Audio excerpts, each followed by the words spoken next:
오늘 이강호 목사님의 영상을 보셨는데요. 소외된 이웃들과 어려운 가정들을 돌아보면서 하나님의 사랑을 증거하고 있는 그의 모습은 천사와 같습니다. 영상을 보는 내내 그 얼굴을 제가 집중해 보았는데 우리 이강호 목사님의 얼굴이 해같이 밝게 빛나는 것 같아요. 그 얼굴이 정말 목사님의 얼굴 같습니다. 누가 봐도 목사님이시죠? 라고 이야기하는 것처럼 그의 삶이나 모습 속에서 그리스도의 향기가 드러나는 모습, 저와 여러분이 이런 모습이 되어야 할 것이라 생각이 됩니다. 주님의 영광을 드러낼 수 있는 우리의 삶과 우리의 얼굴, 우리의 표정, 우리의 말, 우리의 행실로 하나님 앞에 기쁨이 되어지기를 소망합니다. 모세의 두 번째 돌판을 시내산에서 받아서 이제 내려옵니다. 모세는 두 번째 돌판이죠. 이 두 번째 돌판에 세 가지 의미가 있다고 말씀을 드렸어요. 그죠? 첫 번째 돌판은 깨어져 버렸습니다. 우상 숭배함으로 인하여서 더 이상 언약의 이 약속이 이루어질 수가 없어요. 그래서 모세가 그 돌판을 던져버림으로 인하여서 첫 번째 돌판은 깨어져 버렸어요. 그러나 두 번째 돌판은 다시 하나님께서 우리에게 써주시면서 그 의미를 담아주셨는데, 이 두 번째 돌판의 의미가 지난주 세 가지 같이 나눴어요. 여러분, 첫 번째 기억하십니까? 변함없는 하나님의 사랑입니다. 깨어져 버린 첫 번째 언약의 돌판, 그러나 그럼에도 불구하고 우리를 변함없이 사랑하셔서 두 번째 돌판을 만들어 주시고 우리를 향한 놀라운 계획을 가지고 계셨어요. 에덴 동산에서 첫 번째 언약의 관계가 깨어져 버렸어요. 그러나 주님께서는 예수 그리스도로 인하여서 다시 우리를 변함없이 사랑하여 구원하여 하나님의 은혜 가운데 이끌어 가신다는 두 번째 돌판의 의미가 있습니다. 두 번째는 무엇입니까? 회복입니다. 하나님께서는 우리를 변함없이 사랑하실 뿐만 아니라 우리의 인생을 향한 놀라운 계획을 가지고 있고 우리를 통해서 회복하여 하나님의 일들을 감당하게 하십니다.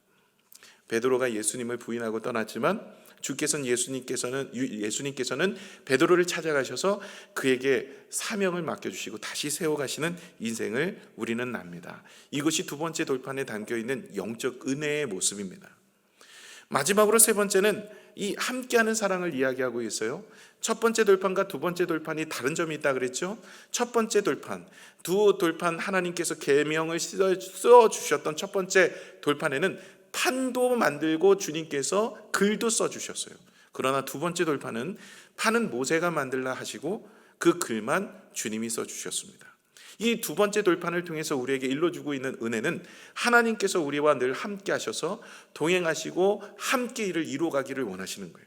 오늘도 저와 여러분이 성도 가운데 믿음으로 살아가는 모습은 내 결단과 다짐으로 되는 것이 아니라 협력하여 선을 이루시는 하나님의 은혜로 되는 거예요.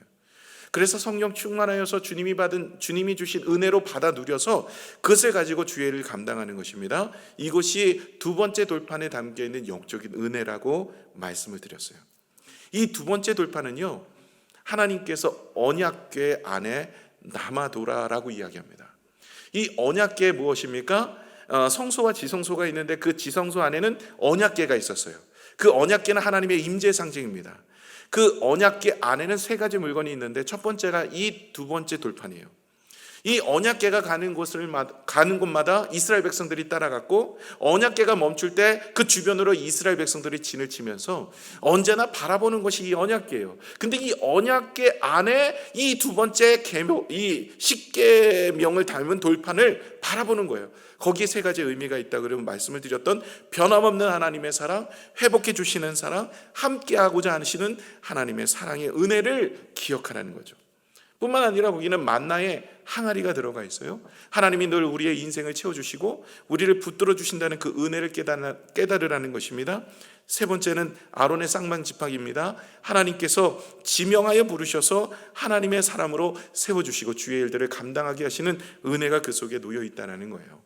그러므로 우리는 날마다 이 언약궤를 바라보면서 하나님의 임재를 바라보면서 하나님의 변함없는 사랑, 하나님께서 우리를 회복해 주시는 사랑, 하나님께서 우리와 동행하셔서 주님의 일들을 감당하는 그 사랑을 하나님이 우리에게 보여주신다는 것을 여러분 기억하셔야 돼요. 예배를 통해서도, 하나님의 말씀을 통해서도, 기도를 통해서도 늘 우리는 기억해야 될 것은 변함없는 하나님의 사랑이 우리를 회복하여 주시고 우리와 함께 놀라운 일들을 감당하신다는 것을 기억하시는 여러분 되시기를 부탁을 드립니다.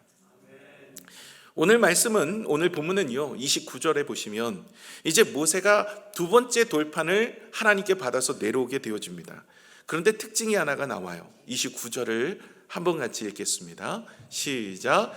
모세가 그 증거의 두 돌판을 모세의 손에 들고 시내산에서 내려오니 그 산에서 내려올 때에 모세는 자기가 여호와 말하였으므로 말미암아 얼굴 피부에 광채가 나나 깨닫지 못하였더라. 아니, 이 모세가 이제 두 번째 돌판을 가지고 내려오는데 성경은 그 모습을 기록하고 있어요. 그 모습이 어떤 모습입니까? 얼굴에서 광채가 나는 거예요. 그러나 스스로는 깨닫지 못하고 있었습니다. 아론과 백성들은요 이 모세의 얼굴에 광채가 나는 것을 통해서 두려워하여 가까이 가기를 원치 않았습니다. 그것이 30절 내용입니다. 그런데 이 모세가 얼굴에 광채가 나는 의미가 무엇이냐라는 거예요. 왜 하나님은 이 모세의 얼굴에 광채를 허락하셨을까? 그것을 내게 만드셨을까 하는 겁니다. 이 모세의 얼굴의 광채, 이 빛이 광채가 나는 이 광채의 모습은요 하나님의 영광을 상징합니다. 하나님의 영광이 임하는 곳은 언제나 광채가 나게 되어 있어요. 그래서 출애굽기 24장 15절에서 18절까지 내용을 보시면은요 시내산에서 이제 하나님께서 이스라엘 백성들을 부르시고 모세가 그 시내산에 올라가게 되어지는데 그 하나님의 영광이 구름 가운데 임하게 되어지는데 우리 17절을 같이 한번 읽겠습니다. 시작. 산 위에 여호와의 영광이 이스라엘 자손의 눈에 맹렬한 불같이 보였고. 아멘. 이 맹렬한 불같이 이 광채가 빛나는 것을 보게 되는 거예요. 하나님의 영광이 임하는 곳은 언제나 이와 같이 빛나게 되어 있고 그런 빛 가운데 하나님의 영광이 나타나는 것을 깨닫게 됩니다. 출애굽기 40장에도 나오는데요 이제 우리가 다음 주에 같이 나눌 텐데 출애굽기 40장 34절에서 38절까지 읽어보시면 회막 가운데 하나님의 영광이 임하게 되어집니다. 하나님의 영광이 임하게 되어지니까 그 회막 가운데 구름 기둥과 불 기둥 이게 나타나게 돼요. 그래서 하나님께서는 구름 기둥으로 불 기둥으로 그들의 인생을 지도하시고 인도하십니다.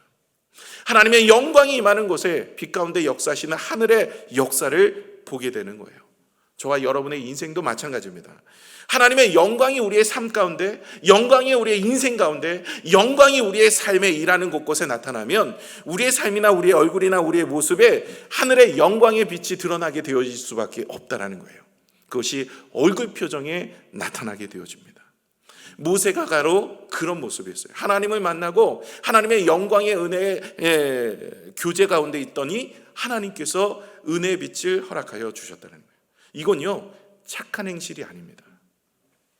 모세가 착하게 살아서 얼굴이 광채가 난 게 아니에요. 오늘도 조금 이따가도 말씀을 드렸지만 하나님과 교제하고 동행함으로 인하여서 하나님께서 그의 인생의 빛을 비추게 하셨던 거예요. 여러분 달이 빛이 있나요? 빛을 낼 수 있나요? 없나요? 달은 빛을 낼 수 없어요. 그런데 밤에 달을 보면 빛나요. 달이 빛이 날 수밖에 없는 이유는 태양으로 빛을 반사하기 때문에 그래요.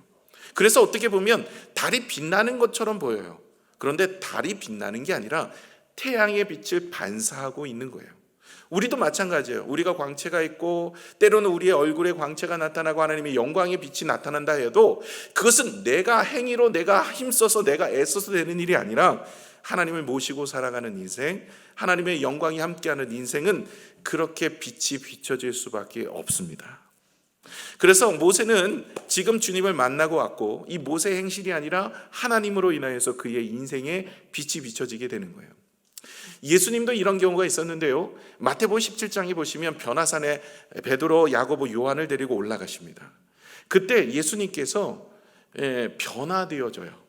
그래서 그의 인생의 용모가 변화되어지고 그의 얼굴이 밝아지고 얼굴이 환한 빛으로 옷이 흰옷으로 그렇게 변화되는 것을 경험하게 되어집니다. 또 스데반 집사님이 사도행전 6장에 보시면 그가 붙잡혀서 그 산헤드린 공회에서 말씀을 전하는데 성령 충만함으로 전해요. 그런데 그의 얼굴이 천사와 같이 빛납니다.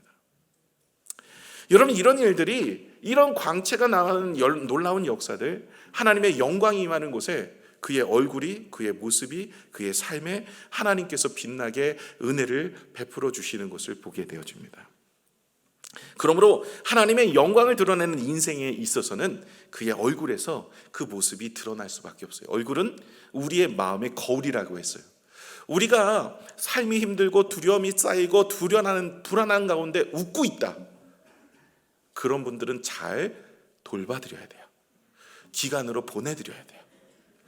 여러분, 우리의 마음에 근심이 있고 두려움이 있고 염려가 쌓이면 얼굴에 나타나게 되어 있어요. 어두움의 기색이 역력히 나타납니다. 그러나 내 마음에 기쁨이 있고 즐거움이 있고 환경이 아니라 마음에 하나님이 주신 은혜가 있으면 그 얼굴이 빛나게 되어 있어요. 많은 사람들이 야, 너 예수 믿고 얼굴 많이 좋아졌어. 너 예수 믿더니 뭔가 좀 다른 것 같아. 이런 모습이 되어지는 거죠. 그래서 우리의 마음이 평안하고 우리의 마음에 기쁨이 있고 우리의 마음에 은혜가 되어지면 그 얼굴로 나타나게 되어 있는 것이 우리의 삶의 모습입니다. 이제는 마스크를 벗고 살아가야 됩니다. 다음 주부터, 아니 내일부터 이제는 가렸던 것을 해제해야 됩니다. 그러면 이제는 얼굴에 우리가 책임을 지고 살아야죠. 우리 성도의 얼굴, 그리스도의 얼굴로 야, 널 보니까 너 얼굴이 왜 그래? 예수 믿는다는 사람이 이래서는 안 되겠죠. 예수 믿으니까 야, 얼굴이 달라졌다. 이런 모습이 되어야 할 것입니다. 레오나르도 다빈치가 여러분 그 최후의 만찬이라는 그림을 그렸죠. 한번 사진 보여주실까요? 이 그림은 여러분 많이 보셨죠? 우리 교회도 4층 식당에 올라가면 저거에 붙어 있습니다. 여러분 식당에도 많이 걸려 있고 이렇습니다. 최후의 만찬, 예수님의 모습. 예수님이 가운데 계시고 6명의 제자들이 양옆으로 있습니다. 예수님은 누군지 금방 찾으시겠죠? 여기에 가룟 유다가 누구일까요? 가룟 유다는 예수님 오른쪽에 옆에 있는 친구예요. 머리 색깔은 검정색이고 뭔가를 쥐고 있죠. 여러분, 이게 이제 가룟 유다가 벌써 은30을 받아서 예수님과 만찬을 나누고 있는 장면입니다. 그런데 이 레오나르도 다빈치가 이것을 그릴 때 이 얼굴에 그 모델을 다 찾았대요. 그래서 예수님 닮은 사람을 찾고 그리고 제자들의 얼굴을 닮은 사람들을 모델을 찾아서 저것을 그린 거예요. 그냥 일반적으로 자기가 상상해서 그런 게 아니라 그 모습의 모델들을 찾아서 그것을 그렸대요. 예수님의 모습을 담기 위해서 선하고 온유하고 자상한 사람을 찾았답니다.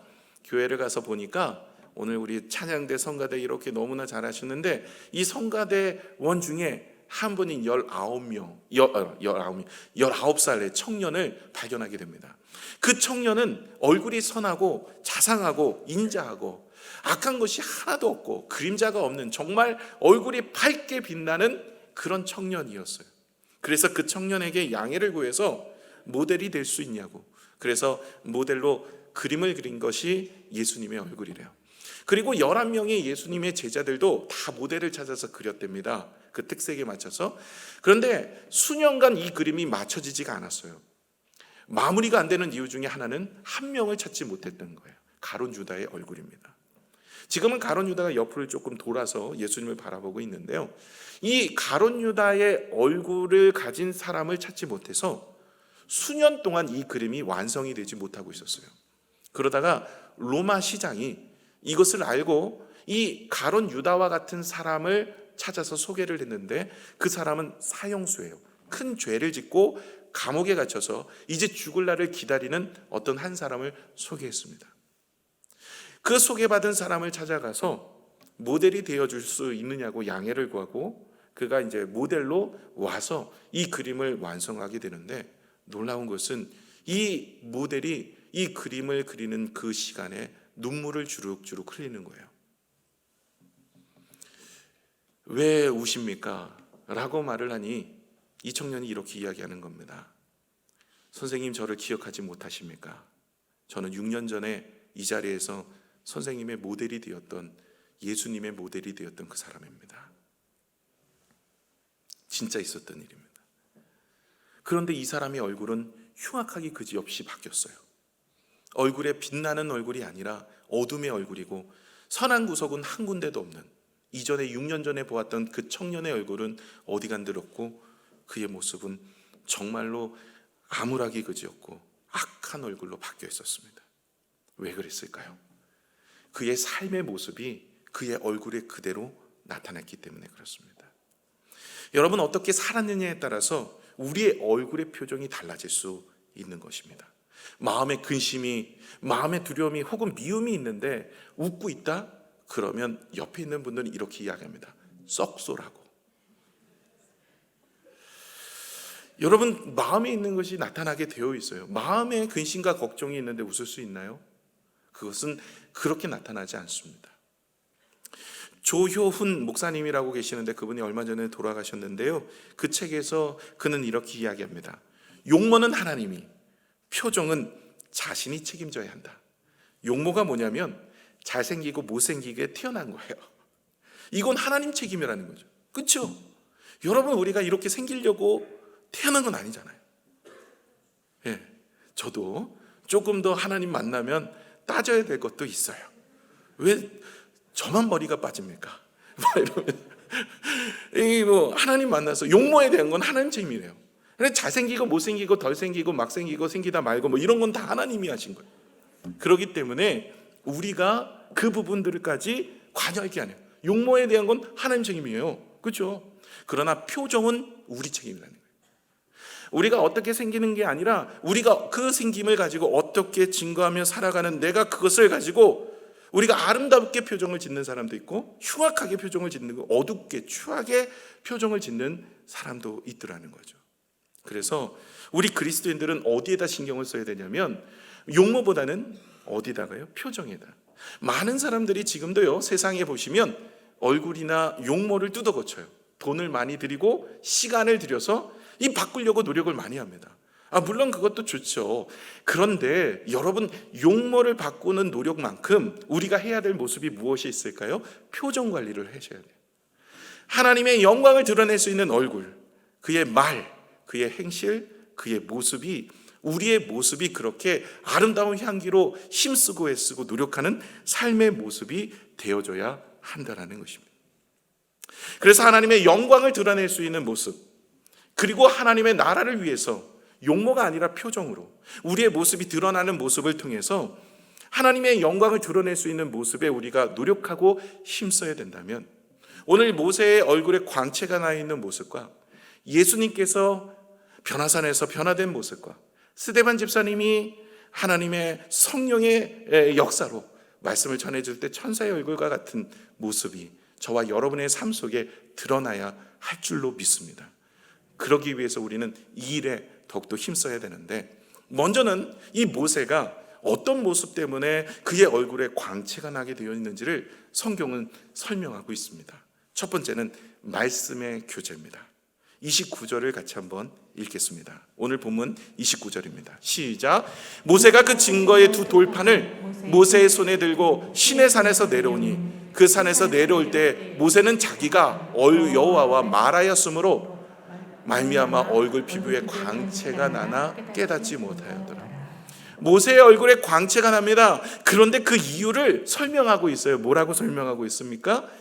여호와와 말하였으므로 말미암아, 여호와와 대면함으로 인하여서 그의 얼굴에 광채가 났어요. 착하게 산 게 아닙니다. 하나님과의 교제, 그것도 말씀 속에서 교제입니다. 여러분, 모세가 40일 시내산에 올라가서 무엇을 했습니까? 하나님의 말씀을 선포하는 말씀을 듣고 그것을 기록하고 또 그 말씀을 듣고 교제하는 시간이었어요. 그러므로 여호와 말씀을 듣고 말씀의 교제 속에 있는 그의 얼굴은 빛날 수밖에 없다라는 것이죠.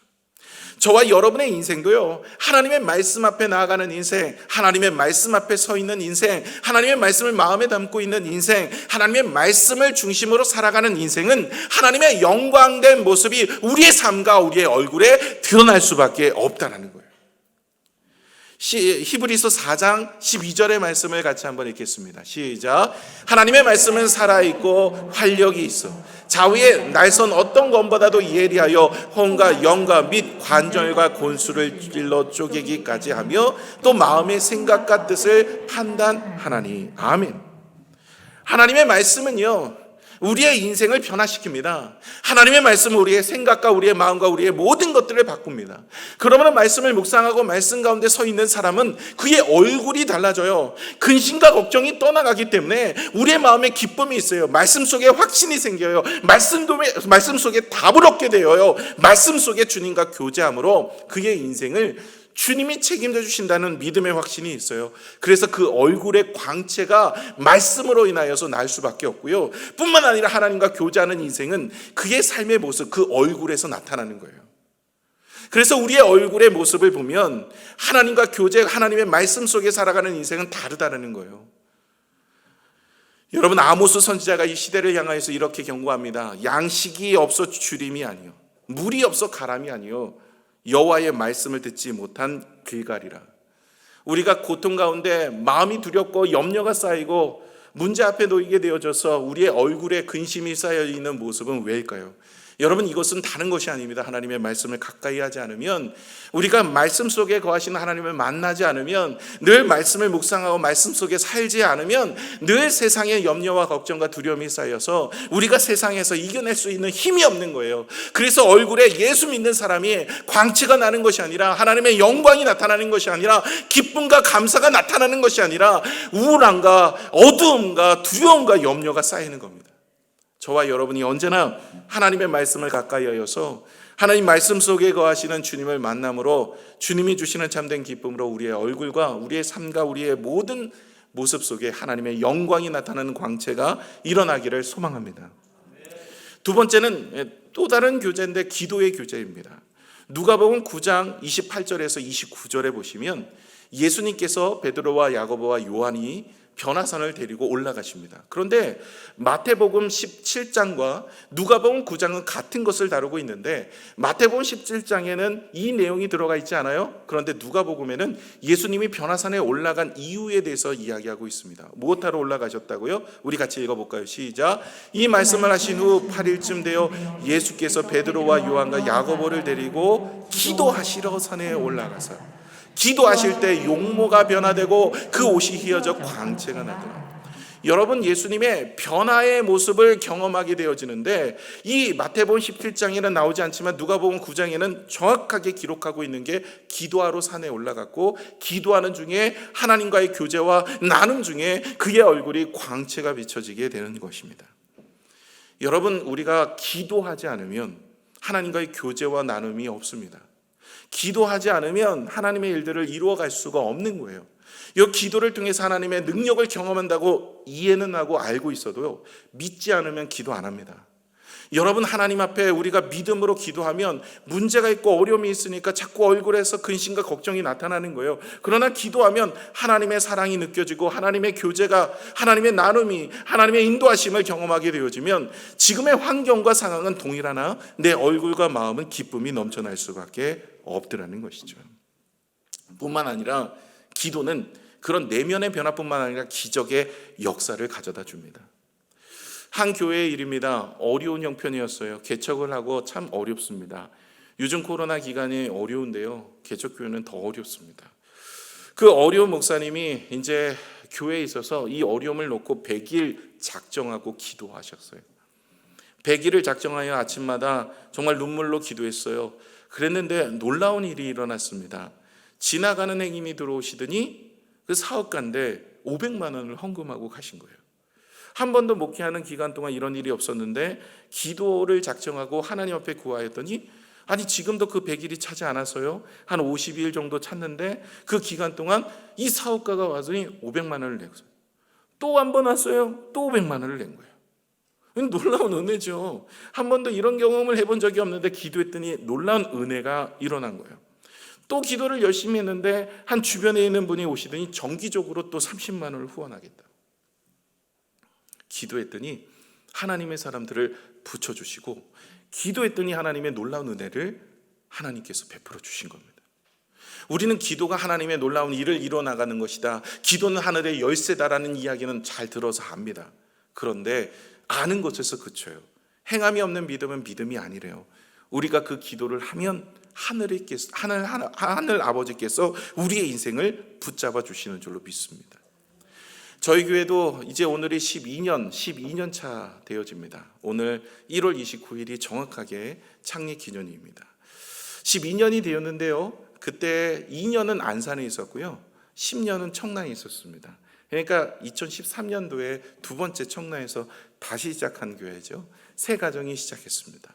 하나님의 은혜로 여기까지 왔는데 그 은혜가 있을 때마다 기도했어요.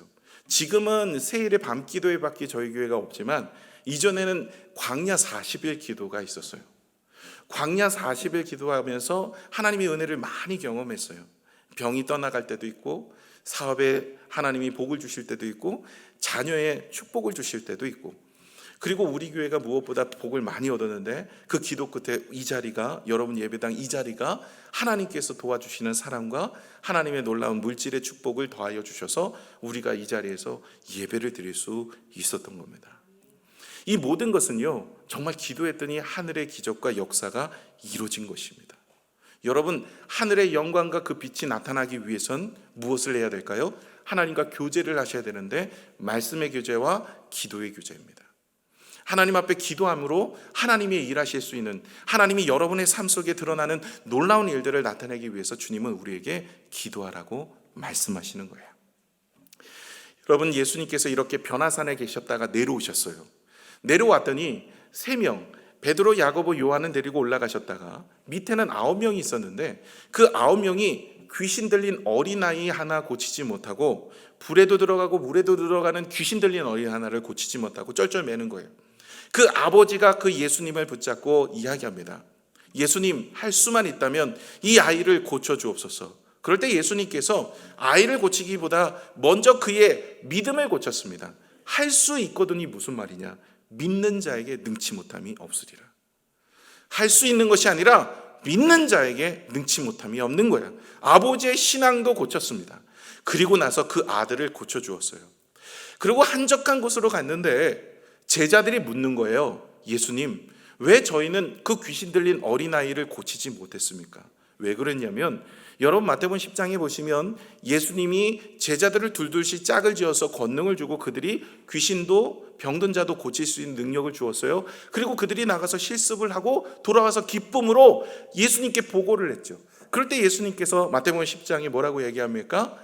네가 이 병이 낫는 것으로 기뻐하지 말고 귀신이 떠나가는 것으로 기뻐하지 말고 하늘에 너의 이름이 기록한 것으로 기뻐하라.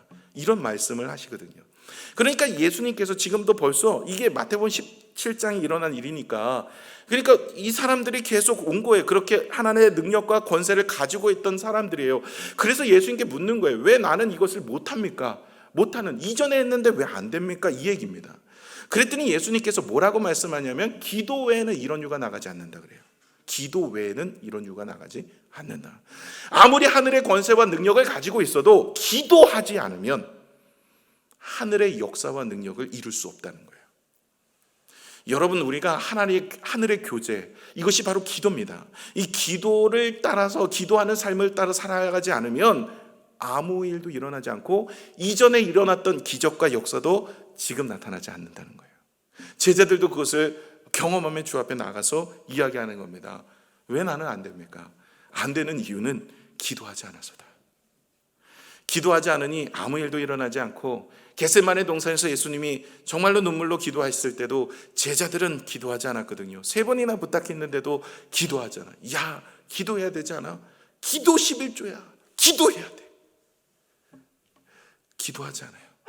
그러니 다 쿨쿨 잠을 자고, 이게 예화가 너무 센데 이러면 그래서 잠을 자다가 부인하고 다 떠나간 것 아니겠습니까? 기도 외에는 이런 이유가 나가지 않아요. 계속 주님은 습관에 따라 기도했어요. 오병이어의 기적을 경험하고도 기도하러 올라가시고, 여러분 변화산에도 기도하러 가시고, 제자들을 향하여서도 늘 깨어서 기도하라고 말씀하십니다. 여러분, 하나님과의 교제, 이 기도 아니면 기적의 역사를 나타낼 수 없을 뿐만 아니라, 그러다 보니까 우리의 삶이나 가정이나 일터 위에 하늘의 영광이 일어나지 못하죠. 그러니 우리는 늘 불안하고 염려함으로 살아감으로 얼굴에 근심과 걱정이 쌓이게 될 수밖에 없다는 것이죠. 마지막으로 3번째가 성령과의 교제입니다. 첫 번째는 말씀의 교제가 있던 모세, 두 번째는 늘 기도했던 예수님의 모습, 세 번째는 스데반 집사님의 그 천사와 같은 얼굴에 대해서 성경은 기록하고 있습니다.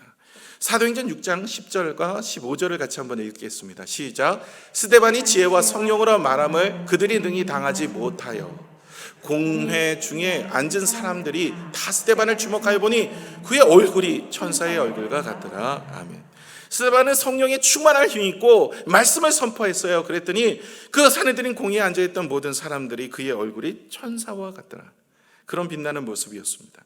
예루살렘 교회가 7집사를 뽑아요. 그 초대교회가 7집사를 뽑을 때 이 중요점이 무엇이냐면 말씀과 기도와 성령 충만한 자입니다. 말씀과 기도에 그리고 성령 충만한 자가 뽑혀서 하나님의 말씀을 선포하고 증거했더니 그의 삶의 모습에 얼굴에 그 성령의 충만한 모습이 나타나게 되어지는 거예요. 늘 주님만 바라보며 주님만 의지하는 바라보니까 그 주님의 능력과 은혜가 그의 삶 속에 드러나게 되는 거예요. 그래서 갈라디아서 5장에 보시면 성령의 열매라 그랬어요. 요한복음 15장에 보시면 우리가 포도나무 가지고 예수님은 포도나무예요. 붙어있기만 하면 열매를 맺는 거예요. 다시 말해 그 성령의 열매 갈라디아서 5장에 나와 있는 모든 것은요 내가 맺는 것이 아니라 우리는 붙어있기만 하면 주님이 우리를 통해서 맺어지는 거예요. 다시 말해 우리의 착한 행실은 내가 결단하고 다짐해서 되는 일이 아니라 말씀 속에 거하고 기도 속에 거하고 성령 충만하면 우리의 삶 속에 아름다운 열매가 맺어지게 되어 있는 거예요. 그래서 우리의 마음속에 우리의 삶 속에 그런 열매가 맺어지니까 두려움이 떠나가고 불행이 떠나가고 불만이 떠나가고 불안이 떠나감으로 인하여서 나타나는 증세가 뭘까요? 얼굴에 화평이 평안이 아름다움이 나타나게 되는 거예요. 이제는 성도의 얼굴은 우리가 책임져야죠. 제 아내가 가끔 저한테 그래요. 뭘 먹고 왔길래 때깔이 좋아? 뭐 이래요. 그건 먹어서 때깔이 좋은 거고요. 여러분 그런 의미가 아니에요. 여러분 지금도 뭐 때깔이 좋습니다. 근데 이런 게 아니라 우리의 얼굴의 표정에 성령의 빛이 나타나야 돼요. 여러분 어네스트 존스라는 분이 이제 책을 하나 썼는데 여러분 아시죠? 큰바위 얼굴이라고 이런 소설을 썼습니다. 어느 시골 마을에 아주 인자하고 위엄이 있는 아름다운 그 얼굴을 가진 바위가 있었어요. 거긴 전설이 있었어요. 언젠가는 이 얼굴의 모양을 하고 있는 사람이 나와서 그 마을에 이렇게 덕을 끼치게 된다라는 이야기입니다. 한 번은 자수성가 재산이 아주 많은 사람이 지나갔어요. 그 사람은 멀리서 바라보니까 좀 비슷한 것 같아요. 그런데 가까이 올수록 전혀 닮지 않았습니다. 실망했습니다. 모든 사람들이. 세월이 좀 지났어요. 명성이 있는 사람이 그 권력이 있는 사람이 그 마을을 지나갔습니다. 그런데 그 역시도 닮지 않았어요. 그런데 어느 날 그 마을에 살고 있는 농부가 지나가는데 그 얼굴이 너무 닮아 있는 거예요. 마을 사람들이 그 농부로 인하여서 뭐를 알게 되어지냐면 그 전설을 깨닫게 됩니다. 이 농부가 그 전설의 주인공이구나 라는 것을 깨닫게 돼요. 그 농부는요 어렸을 때요 그 전설을 믿고 바위의 얼굴을 바라봅니다. 일을 나갈 때나 일이 들어올 때나 쉴 때나 늘 그 얼굴을 바라보면서 저런 사람이 마을에 와서 인자와 자비와 그런 양성과 온유함을 통해서 우리 마을은 덕을 이룰 것이다 라는 것을 바라보고 있었어요. 그랬던 그의 인생이 그렇게 변모되는 것입니다. 여러분 우리가 누구를 바라보고 누구와 시간을 보내느냐에 따라서 우리의 인생은 많이 달라집니다. 성령과 함께 동행하고 성령과 함께 충만한 인생을 살아가는 사람은 말이나 행실이나 표정이 다를 수밖에 없는 것이죠. 예수님을 바라보며 성령 충만한 인생은요 예수님처럼 말하고 예수님처럼 행동하고 예수님처럼 증거할 수밖에 없습니다. 그래서 안디옥 교회가 그리스도인이라는 말이 처음 불려지게 된 거잖아요. 그 이유는 그리스도처럼 말하고 그리스도처럼 행동하고 그리스도처럼 살아간다는 거예요. 저와 여러분의 삶도 이와 같아야 됩니다. 예수 그리스도로 인하여 우리의 말하고 행동하고 우리가 바라볼 수 있는 그런 믿음의 모습의 영광이 우리의 삶 속에 드러나고 하나님의 열매 맺는 인생으로 우리가 나타나는 믿음의 모습이 저와 여러분 속에 있어져야 할 줄로 믿습니다.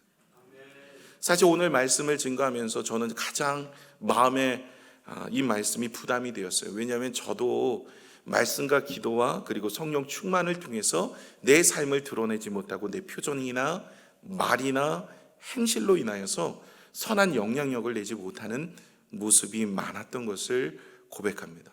사실 오늘 말씀을 증거할 때 무엇보다 제 자신에게 이 말씀을 선포했거든요. 제 마음에 부담이 많이 되었습니다. 저 역시도 잘 되지 않는 모습이죠. 제 얼굴을 바라보면서 하나님의 영광이 드러나고, 제 말을 들으면서 하나님의 영광의 은혜가 되어지고, 내 행동을 보면서 하나님의 영광의 은혜의 기쁨이 나타날 수 있는 모습. 저와 여러분의 모습이 그런 모습이어야 되는데 그러지 못할 때가 많죠. 우리 다시 한번 결단을 하기를 원합니다. 올해는 말씀과 기도와 성령 충만함으로 인하여서 우리의 삶이나 우리의 행실이나 우리의 얼굴이 아름다운 믿음의 모습이 되어지기를 소망합니다. 환경이 좋아서 우리의 얼굴이 바뀌는 게 아니라 우리의 얼굴로 인하여서 우리의 마음과 우리의 생각과 모습이 성령으로 인하여서 우리가 충만한 기쁨의 모습이 우리의 환경을 바꿔갈 수 있는 것이죠. 저와 여러분이 하나님의 말씀으로, 저와 여러분이 기도함으로, 저와 여러분이 성령 충만함으로 주님의 영광의 모습으로 살아가기를 소망합니다. 아브라함 링컨이 이런 얘기를 했죠. 사람의 나이가 40이 되면 자기 얼굴에 책임을 져야 한다고. 사람의 나이가 40이 되면 자기 얼굴에 책임져야 된다고. 그리스도의 삶으로 살아가는 우리도 마찬가지입니다. 우리의 얼굴에 책임을 질 수 있는 그리스도인, 그렇게 살아야 되지 않겠습니까? 고린도 후서 3장 3절의 말씀을 읽고 마치고자 합니다. 함께 읽겠습니다. 시작. 너희는 우리로 말미암아 나타낸 그리스도의 편지니 이는 먹으로 쓴 것이 아니요 오직 살아계신 하나님의 영으로 쓴 것이며 또 돌판에 쓴 것이 아니요 오직 육의 마음판에 쓴 것입니다. 아멘. 이제 하나님의 말씀은 두 돌판에 쓰여진 게 아니라 우리의 마음에 쓰여지고, 우리는 성령을 모시고 살아가는 우리의 모습 속에 그리스도의 영광이 우리의 얼굴과 삶으로 나타나서 그리스도의 편지가 되어야 한다라는 거예요. 우리의 말이나 우리의 행실이나 우리의 모습이나 우리의 얼굴이 하나님의 영광을 드러낼 수 있는 모습, 그것이 되기 위해선 우리가 말씀에 묵상하고 늘 기도하고 그리고 성령 충만을 이루어서 하나님 앞에 열매 맺는 인생이 다 되어지기를 소망합니다. 기도하겠습니다.